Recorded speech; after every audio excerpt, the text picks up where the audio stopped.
Hi, my name is Ashley Delahunty, and today for my call to action speech, I'm going to be talking about global warming.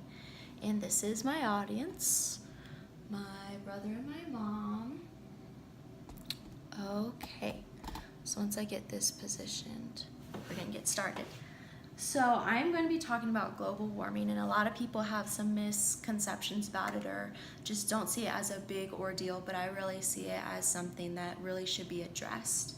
And so to get started, I believe by understanding climate change, we can really understand how it affects not just us, but other species of life as well. That includes animals and plants, of course. And some of the articles I'm going to be going through and some of the books that I have read are going to really, I think, allow my audience to open their minds to really understand the different ideas and controversies that may be about global warming. And so we need to start with change. And so one of the articles that I went through was the impact of climate change on hazardous convective weather in the United States. And it talks about the different dynamic downscaling of different global warming procedures, such as how it negatively affects society, economy, as well as our daily living, not just the environment itself, and how we as people should really reflect on some of the things that we do throughout the day and even some things that we use throughout the day that could probably affect global warming. And this is an image I actually used from the article. I'll attach this at the bottom of my video, but it said there's a polar bear, and while it is talking or explaining itself, it says, "What more must I do to convince you idiots?" So basically this polar bear, as it's talking, it's standing not really on a glacier, but on a little ice cube, and it is trying to convey a message that what we're doing is still not enough, let alone we're not even addressing it as an urgent matter.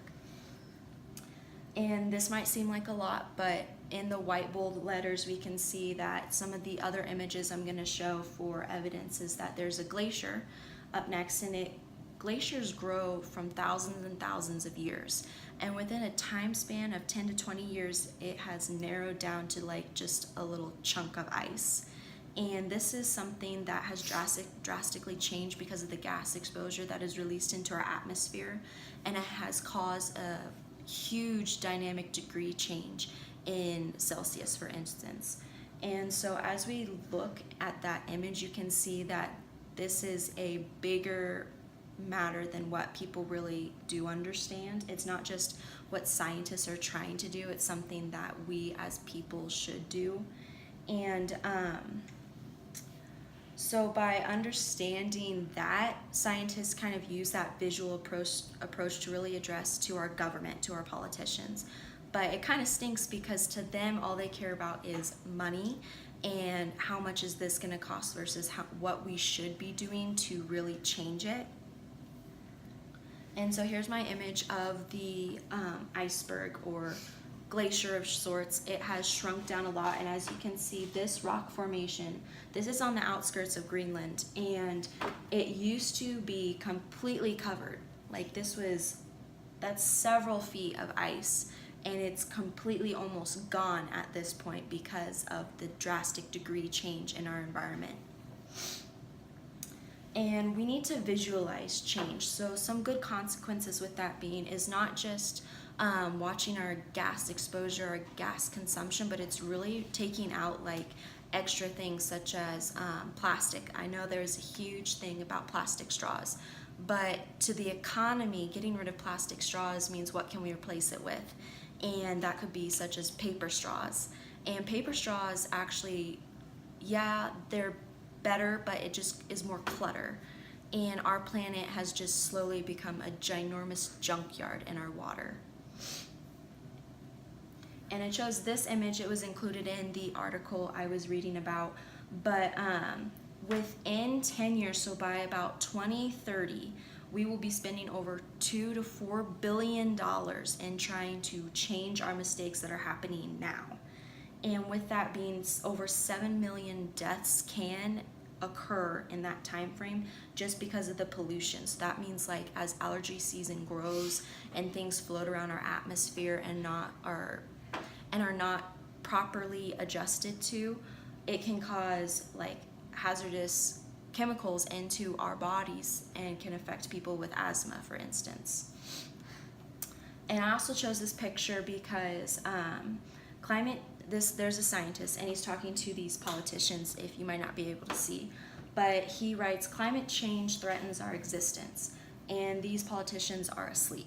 They don't really care at all what he's talking about. So he sees that and he changes his mind and he puts climate change threatens our economy, and all of a sudden they spike their interest. They're like, this cannot happen. What must we do to change this?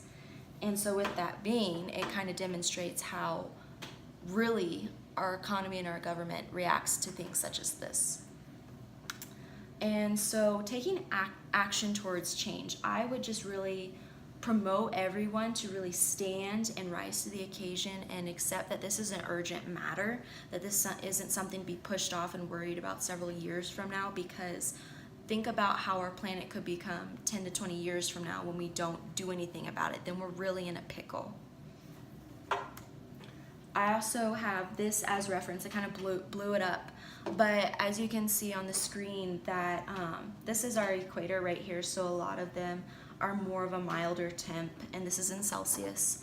But as we go up, this northern region from about middle of Alaska up should be black. And there's a gradient scale here, but it's slightly red, which means that our degree change has slightly gone down, which has caused the change of global warming and how glaciers and polar bears and all the concerns that people associate global warming with are actually happening. And so in conclusion, I believe that we should take action now. We should start taking those little steps to really help out the bigger picture that's in the long run, because we want to live our best and happiest and healthiest lives and give what we can to our future generations to come, and to think about the planet as a baby. We want to help it grow and raise it in such a way that it is profitable and substantial, and to teach generations to come that they should be doing just the same. And I just included some pictures to entice you that even, yes, there's polar bears, but this affects plant life as well as people in cities, such as the smog that and the acid rain that goes along in that. And my bibliography. And that is all. I hope I entice some of you to really maybe change a few things that's in your everyday lives that could potentially affect global warming, and how to just live and maybe reuse and recycle more. And so here's my audience again to conclude. And thank you for watching.